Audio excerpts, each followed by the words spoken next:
咱不会是第一个到的吧？咱肯定是第一个。9点24分，到达现场的实习生有：已到达上海电视台站点，已到达东方卫视站点。他们的播音腔真的好好听。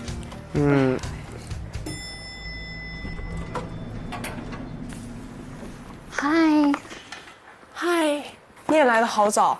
对啊，哦，我们宿舍全员到齐，每天都是热心打工的宿舍团体，最勤奋的宿舍了，真是。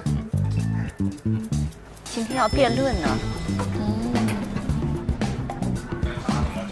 Hello， 早上好。哇，所有人都这么英气。早上好。哎，你俩今天好像啊，你俩都穿的西装，对，好正式。大家今天都蓝蓝的。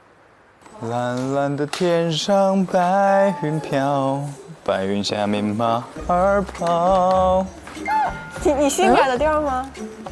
Yes， 我知道为什么你喜欢唱军歌了，因为军歌是真的唱不跑调啊。哎，也不一定。过去吧。走走。我想的是，我们先各自理各自的部分，然后等我们理好了之后，我们就互相听，然后从头到尾给他 read 一遍。1和2，朗子。 OK， 好，可以。 3、4部分我写的我来，然后我就说采访部分由你们2位来。好。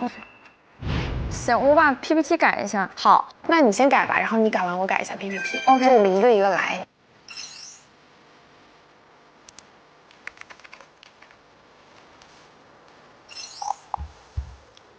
哎，我觉得你这个改得好，职业观念挺好。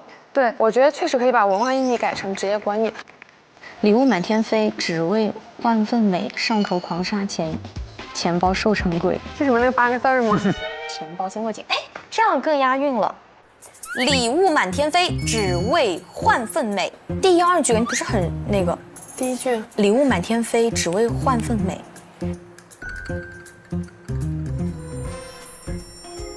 只为心情美。哎，还得是你，还得是小朗之啊。再换一下。噔噔噔噔噔噔噔噔。舞起来了啊，嗨起来了。 Pick me up。朗子，昨天你是不是核实了的数据？我看一眼啊。对，我估计对面的数据会比我们还严谨。我们的数据一定要更严谨，因为他们肯定会盯我们的数据。对，我这里有一个相关数据，我发一下群里，你们不用看。好，这效率，这是一支队伍，这是对啊。我把策划案新改的1版也发群里。好，太厉害了，现在进度非常好，我们我也觉得很顺畅，加油！这样会不会太简约了？还可以再多一溜溜。我也觉得太少了，有点。最后一点改完，让我们再审一遍吧。好，这都没问题。你们太想呈现的好了。对，最终版本，一共是3690个字，OK 了，来发群里，发群。好 ，PPT 和文本全部完成。好，还有演练时间，我们的这个时间把控的真是刚刚好。砍瓜切菜一般。有时要引发社会标志性标语，整体节目分为7个中年买陪伴与认同。我们这个本次的题目：一元解压，情绪立国，廉价玩具的100亿分。它火成这个样子，肯定恋人了一段野蛮生长的空间。解压玩具它是低成本获得情绪解压。在演播室当中，跟我们的嘉宾一起探讨这些数据背后所代表的现象。我有一个问题啊，要跟大家讨论一下，就是像第4部分，它是非常多其实这种上高度、上鸡汤的这种总结式的嘛。然后还有一个这个，但是我昨天觉得有点那啥，我就想不出来太那个，要不就删了。解压玩具的未来是什么？但是少了一个问题在于，情绪经济未来的市场是什么？也不是未来的市场，而是说我刚刚提了一个，就是说情绪经济未来怎么发展？但是我没有说得很深。我是觉得未来的发展，它的重要的原因在于，一个是社会性问题，一个是经济学专家，他可以从2个角度来进行讨论。啊，他们的大纲还没捋顺呢。他们就对中间有一个点的取舍有一些争议。你要知道他的目的是什么。当然了，他的目的这个就是我是觉得在最后这个就是未来的把两个专家用起来。主要是我是觉得最后一部分你再插2个专家有点乱，因为这个地方就是心理专家在说，你这个地方再插一个经济，然后这个地方再插一个心理。我觉得最后是未来。他可能是找。但是这个东西要我们再提吗？我觉得我们提不了了，内容太多了，哥。你懂我意思吗？我是说未来你不做一个展望吗？朋友们，提醒大家一下，咱们时间不多了，抓紧时间打磨逐字稿。一定要展望未来？不一定，不一定，就要看这个地方有没有可出彩的方向。就假设你手上握着一个，你有一个判断。所以这个不是公式，说一定要在结尾展望未来的。没有，肯定不是。对，我们在打磨逐字稿。对，咱们不要抠太细的细节。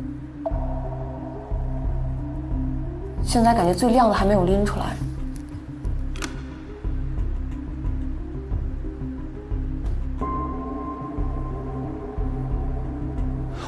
我的意思是，我们在做节目的时候，在节目里边我们要提到这一部分让观众知道我们在节目的收尾。对啊，我问完问题之后问这个行业，这就是第4部分的内容啊。问未来和就是解压玩具是你情绪的出口，这2个点是矛盾的吗？就是在一个节目里，你真的不能既要又要。不是我既要不是哪个既要又要了。节目不是论文，我们把一个点说清楚就好。哎呀，他们这个团队太需要解压玩具了。你听懂了吗？我听懂了，我昨天就感觉到了。解压玩具是情绪大家解决情绪的一种出口，这已经是一个落点了。展望未来又是另一个落点。那我们未来的展望就不提了，最后。但是这是2个方向收尾，一个是个体的微观的个人情绪，一个是宏观的行业未来，对吧？那到底要是往哪边收呢？你最后简单提一下。那就最后加一个问题。朋友们，提醒大家，把自己东西完善好之后做减法。好。你好乖巧。我觉得确实要做减法，确实要做减法。我写的东西太多了。王宇老师在整个过程里都是委委屈屈，然后就没有吧？王宇老师表示，我委委屈屈的，但是你们都得听我的。对。哎，一语道破，真确。哇，神之吐槽，吐槽艺。我们整个节目最后的走向就还是老师满意的方向就好。感谢大家不嫌弃我。当然不会。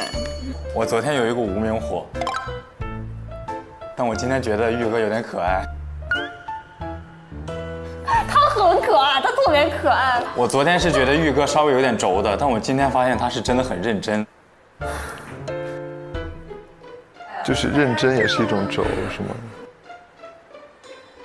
玉哥，我把那个 PPT 的几张图发给你了哈。好，没问题。帮我贴一下就行。心理学家是在我这一趴出现，对不对？你觉得这个顺吗？顺的，可以的。我觉得把为何2个字也去掉吧，我觉得这个是在讲现象。都可以。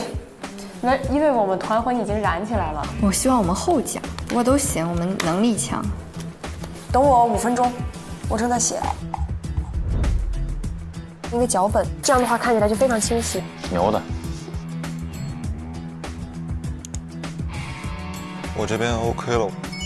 真棒。我们都特别棒。去个卫生间。我感觉练一遍投屏是对的。他们组感觉班味儿都好重啊。我们组其实班味儿也挺重的。我们也没轻到哪儿去。对，只是我们心态相对比较好。主要你们都太能提供情绪价值了。主要是有一个非常靠谱的队长。对。停止这个商业互捧。情绪价值。拉满。哎呦我天哪！这边也太顺了吧！这个对，真的。提醒一下你们所有的组员，最后10分钟，大会议室。好的。最后10分钟，抓紧时间。好。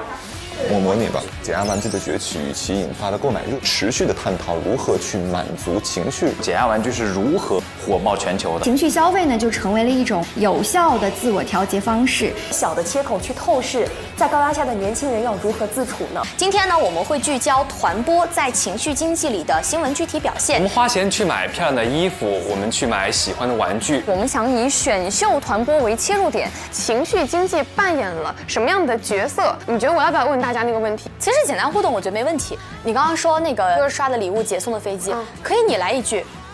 感谢韵林小王送来的飞机。对，就是这种感觉，就有点跳脱啊。可以，好，那我就说直播间的场控会大喊，你说会大喊，你甩直播间的场控会大喊，感谢韵林小王送来的跑车。最后的最后。对，好，最后的最后，这场直播里 ，pick me， 哇，太有节目了，很严谨。老师好，怎么样了？可以，等期待吧，老师，有信心。我们都很棒，其实整体已经很棒，特别棒。探讨在经济角度呢，加油加油！相信自己，开场即王炸，理想不死，新闻必胜。去大会议室。但是他们两边其实已经很风格明显，这边就是很跳脱的一群人，就是那种，而且很有网感，因为他们说话的那种重音，然后感觉。这边适合直接干娱乐向的，感觉一边火象一边土象的感觉。这也要看导师的审美，这也要看这电视台的一个气质。稳重派，活力派。怎么样，老师？您期待我们的杰作吗？你们两边的我都很期待。是吗 ？Hello， 老师们好。老师们好。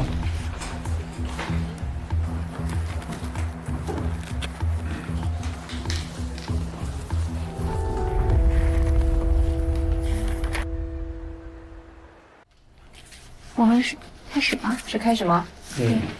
来了。那我们各自的时间是每组30分钟。好吗？好，顺序就是诗文组先来做你们的方案的宣讲，然后是旁征组。啊？这么突然吗？哦，诗文组先来。太难了吧？有点突然。有点突然哈。王宇平复心情。好，稍微我们给1分钟时间准备一下。那我来替你，我来给你接一句吧，然后你再来做开场，这样的话心里踏实一点。没事，我 OK 的，你总结就好。喂，咱 PPT 是不是还没开？对。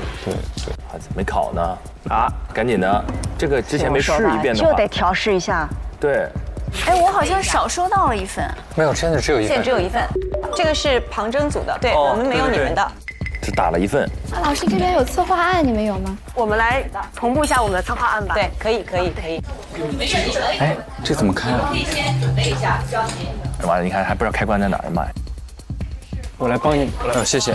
资料设备都得先试一下。提前15分钟一定得走一遍。你看宣讲，这是特别必要的一件事。尤其是格式，好多 PPT 一上去拉宽了，还有字体没有，出不来。哎呦，这个是是这样子的。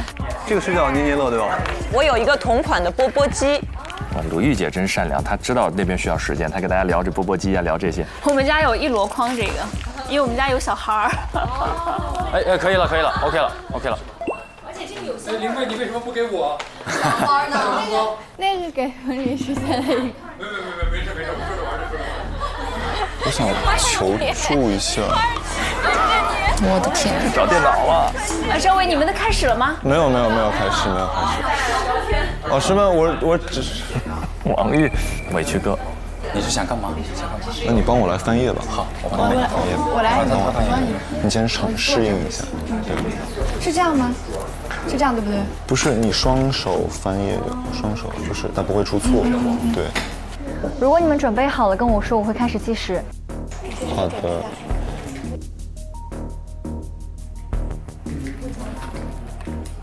我给你搭一句吧。那我直接来吧。好。可以的。相信你。哎，这个可咋整？哎，有竞争，好有压力啊。确实。其实刚才老师们让我放松下来了，是因为刚才每个老师手里在拿到这个玩具的时候，大家都说我也有。说明我们这个问题到现在来说还是值得被关注，而且值得被我们在场的每一个人关注。那么我们就着这个关注来看一看我们本次的策划案。我们策划案的宣讲的题目叫“一元解压，情绪帝国，小成本里的大生意”。那我们怎么来看呢？首先呢，我们来翻页，我们会通过10个内容来跟大家依次的梳理我们本次策划案想跟大家提到的每一个方面。好，让我们关注第一个内容，我们的节目主题。本次的我们的专题片呢将聚焦情绪经济，我们会通过解压玩具的崛起和它引发的购买热、消费热，来探讨它如何去满足现代人我们的情绪需求和它在发展过程当中存在的问题。稍等，还是这一页。哎呀，好，我们的专题片标题已经说过了。来，我们介绍一下专题片的时长与形式。我们的主体长度在35到40分钟一期，是一个比较完整的新闻专题片的长度。同时呢，我们还会加上音频分发和单个的切片分发。专题片的形式是演播式访谈，1位主持人加2位访谈嘉宾和融合媒体的呈现形式。来，那我们来看一下我们整体的这个定位与对标。我们的节目定位是一档具有调查性质的新闻访谈类节目，它的对标节目呢也是比较成熟的一些新闻节目，比如说我们很著名的新闻访谈新闻1+1。好，下一页。那让我们来看一看我们这期为什么要做这样的一个选题。我们来分析一下可行性啊。首先，从2024年、2025年直到上周，甚至是昨天，都会有和解压玩具相关的报道。我们可以看到，这是一个非常长效的新闻。解压玩具的这样的一个市场其实是非常大的。那么这个经济考量也是我们考虑在内的。和我们来探讨一下我们制作的目的和意义。其实我们想到媒体，它是具有服务功能，它也具有导向功能。那么对于我们每一个消费者、每一个人本身的关注，是我们本次在专题片中想承担的一些话题。是规定他们每个人发言不超过90秒吗？那下一步辩论。好，我们下一页，下一页。好。下面让我们来看一看本次我们这个专题片的受众啊，不管是学生、职场新人、青年白领，还是宝爸宝妈们，还是很关注社会现象、经济趋势的观众们，他们其实都会关注。让我们看看我们的节目亮点。首先，我们会非常注重嘉宾的选择，同时我们在环节上也会有进行创新。哪些创新呢？我们会进行这个新闻节目演播室空间连线加 vlog 新闻加张诗雯这组关于捏捏乐的策划框架还是挺详细的，但是作为开场的宣讲，整体叙述有点太过冗长，更像是学术论文，作为开场并不抓人。是的，对。最后呢，我们还会加入比如说XR演播室的设计，那么这些结合呢，让我们觉得这个节目还是非常有亮点的。好，那让我们进行到下一段，就是我们的主体内容介绍。这部分呢，将由我和我的同伴一起去进行讲演。我们会通过4个部分来介绍。第一个小标题是压力山大有妙招。那么我们会通过主持人的话题引入、演播室的互动性采访和 vlog 的新闻小片的形式来进行一个比较轻松的引入。之后呢，我们会有这个新闻记者来深入真正的解压玩具的生产中心，比如说义乌啊、东莞啊这些解压玩具的生产地，来大家一线来体验整个这个解压玩具它所形成的一个生产链条。那么我第一部分解决的是什么的问题，那为什么的部分就交给第2部分的成员子泰来介绍。好的，那接下来就让我们的镜头对准我们节目的第2个板块。那么在这个节目的板块当中呢，风靡全球的解压玩具与被捏爆的焦虑，想必各位老师在拿到那个捏玩具的时候就已经感受到捏爆的感觉了。这是个好互动。那么在这个节目板块当中呢，我们的形式是非常丰富的，也是非常专业的。首先，我们还是以1名主持人为主线，在演播室当中串联起我们的第2个板块的整期节目。之后，我们会放一则短片。这个短片呢，它跟普通的小片是不一样的，是我们精心设计过的，极具趣味性，但是又兼具新闻性的这样一个群采混剪的短片。在节目的制作形式上，我们会采用快问快答、快剪快切的方式，让它符合在小屏端，也就是自媒体端播放的调性。那么当小片播放完毕之后呢，我们将会用到更加直观的数据来为大家呈现火爆的现象。这个时候呢，我们再配上演播室当中所可以适配到的一些技术，比如刚刚提到的XR，主持人会与我们的2位嘉宾，一位心理学专家，一位经济学专家，为大家分析我们刚刚为大家罗列的一系列的数据。那么当这些光鲜亮丽的数据被大家所熟知之后，难道真的就这么光鲜吗？有没有阳光照不到的地方呢？那么下一个板块交给诗文。这个有点意思啊，这个悬念给的。悬念，它的讲述也更加吸引人一些。接到了子泰的数据，在这边我也要补充一个数据。到了2026年，大家知道中国潮玩的市场达到了什么样的一个市场规模吗？这个数字是1101亿，是不是一个天文数字？对。那我们很自然就可以想到，一个快速膨胀、野蛮生长的行业，在这么快的发展背后，是否有它监管所照射不到的阴影呢？那么第3部分，我们就将聚焦这个部分：热潮之下的阴影，捏捏玩具的质量问题与行业隐忧。刚才在听几位老师交流的时候，我注意到大家其实捏这个捏捏玩具的时候会很注意它的气味，因为它有可能是一些不是那么健康的这个因子来构成的。我想问一下子泰，我们来买这些捏捏玩具的时候，大概花了多少钱？你觉得呢？我感觉看起来好像还挺精美的，是非常精美，但其实它特别便宜，大概每个2、3块钱。哦，这是一个小设计。哦，2、3块钱，不是我们故意去收购这个便宜的捏捏来给老师啊。这个2、3块钱的价格，它确实是有一定的代表性，因为咱们知道一个完整的工业体系，它每一个环节的背后其实都是巨大的成本。那么这么低成本的这样的一个产品，又有这么大的市场的产值，它会不会带来一些相对来说不那么好的影响呢？那么在第3环节，首先我们会引出主持人去做一个1分钟的串联控场，为我们介绍一下捏捏产业是不是会存在什么问题。然后接下来进到我们的调查环节，我们会聚焦这个行业它是否有一个统一的监测标准。我们对标标准就是国家的这些空气的质量标准。嘉宾站在现场为我们逐条解析，应该怎么去认识它对我们身体产生的影响。哪一些标准对应的是哪一些内容？张世文那组他们的选题相对稳一点，他们切入话题的角度、做的方法是非常符合一个新闻专题报道的一个方法。我们的这个模式是足够成熟的，因为我们可以看到这个节目的制作本身，它的框架本身其实已经足够清晰。今天我们讨论的是捏捏玩具，讨论的是解压玩具和情绪经济。那么下一次可能我们可以讨论出张世文他们这一组符合我们最开始给到情绪经济这4个字的要求。我们将回归到情绪经济本身这个部分的小标题呢，我起的是叫做“别焦虑，你的情绪能被看到”。我们其实是希望从经济和心理学2个角度来向大家解释低成本同样能够获得情绪解压的方式，以及关于情绪消费崛起的问题。年轻人到底为什么现在愿意为了快乐去买单呢？他们这一组不像之前看的那么兵荒马乱，反而条分理些了，逐层深入，一层一层。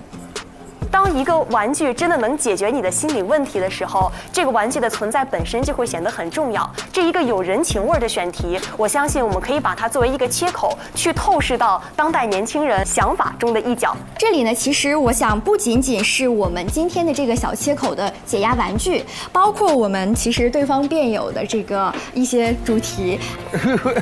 提前引入了，先来一脚。像团播呀，或者是虚拟 AI 陪伴服务等等这样的一些虚拟情绪的商品，都还是能够给我们带来很多的好处的。那么最后，我们希望我们会以这样的一种真诚的呈现，去给大家呈现一份又扎实又可看的答案，形成这样的一份新闻大餐。因为我们相信，看见本身就是呈现，呈现本身是一种看见。在英语的语境里面，我们知道 I see you 其实有一个含义，就是 I love you。我们可以看见你的心理，我们可以看见你的情景与意识。我们也会用这样的一种严谨的流程，把我们的看见，把我们的关切变成一档真实投放的节目，变成一档可以带来收视率的新闻作品，同时也变成一种更加持续、更加有力的、更加深度的看见。谢谢。不错 ，Bravo， 不错呀。